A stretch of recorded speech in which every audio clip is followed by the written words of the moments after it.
Antes que nada, debemos comprender que la guerra que vivimos no puede analizarse únicamente desde la lógica militar ni desde la coyuntura política y mediática.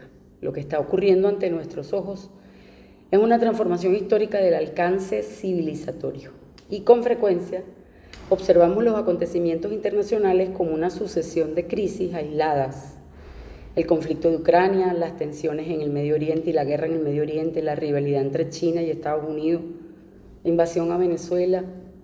Pero esa mirada fragmentada nos impide ver la verdad. Estamos viviendo el agotamiento de una época, con el fin del orden unipolar surgido tras la Guerra Fría. Lo que está en disputa no es solo la hegemonía de una potencia, sino la arquitectura misma del mundo, sus reglas, sus valores, sus centros de poder y sus rutas comerciales. La historia que nos dijeron que había terminado regresa hoy con toda su fuerza, en forma de guerras, disputas energéticas y sobre todo una competencia por las identidades que definirán el siglo XXI.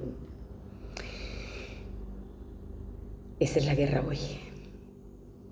Estamos entrando entonces en una era de los estados civilización.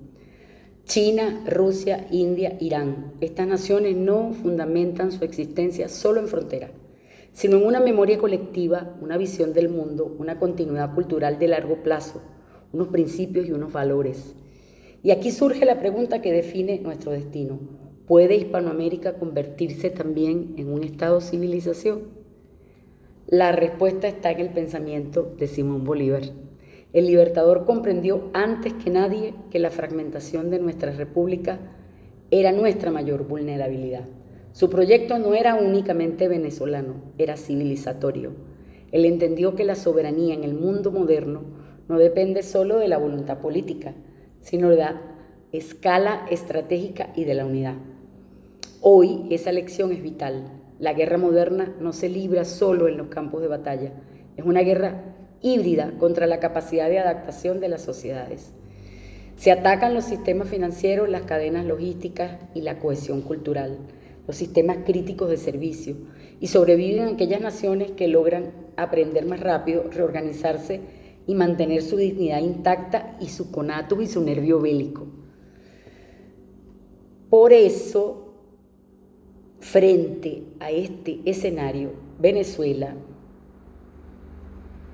poseía una ventaja estratégica que muchos subestimaron, porque además de ser potencia energética, hídrica, mineral y geográfica, nuestra mayor ventaja es la identidad, porque somos la tierra de Bolívar, donde nació el proyecto emancipador más ambicioso de América. El desafío venezolano no es solo recuperar los indicadores económicos, es reconstruir nuestra capacidad nacional integral. La nueva geopolítica mundial gira alrededor de recursos críticos, tierras raras, semiconductores, redes digitales, energía. Venezuela tiene los recursos, pero la historia nos enseña una verdad cruel. La riqueza por sí sola no garantiza prosperidad. Lo determinante es la capacidad de transformar esos recursos en poder nacional. No basta con exportar el petróleo, debemos exportar conocimiento.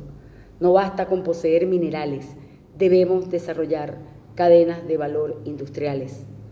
El petróleo no es el fin en sí mismo, es el instrumento financiero para la transición hacia una economía compleja, donde debe financiarse la ciencia, la educación, la defensa nacional y la integración continental. El gas natural, por su parte, es el motor de nuestra futura reindustrialización, clave para la petroquímica, la siderúrgica y la soberanía energética. Pero hay una dimensión muy importante, la dimensión espiritual y el liderazgo que necesitamos. ¿Ves?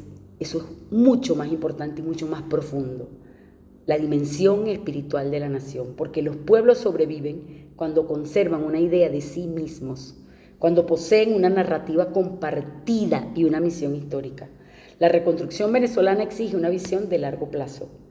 Debemos dejar de pensar en el próximo ciclo electoral solamente para empezar a pensar en las próximas décadas.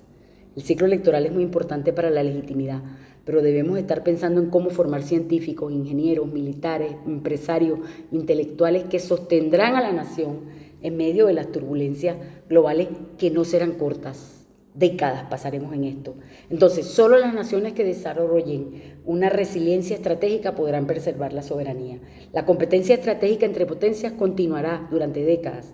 La lucha por el control tecnológico no se va a detener.